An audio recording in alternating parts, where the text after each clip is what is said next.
How to make close friend on Instagram. Hey guys, welcome back to 1 Million Ideas YouTube channel. In this video I will show you how to make close friend in Instagram. So let's get started.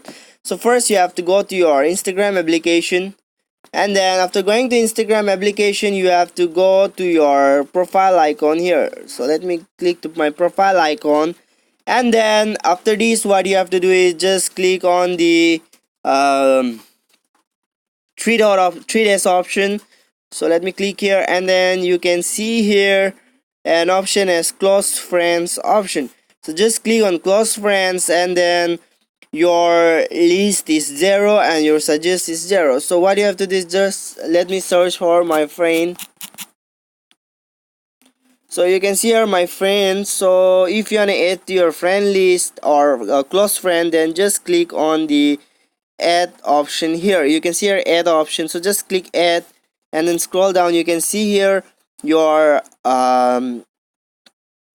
close friend list has been updated. So you can see here this friend, my friend is in my close friend list. So guys, this is how you can add close friend on Instagram. Thanks for watching.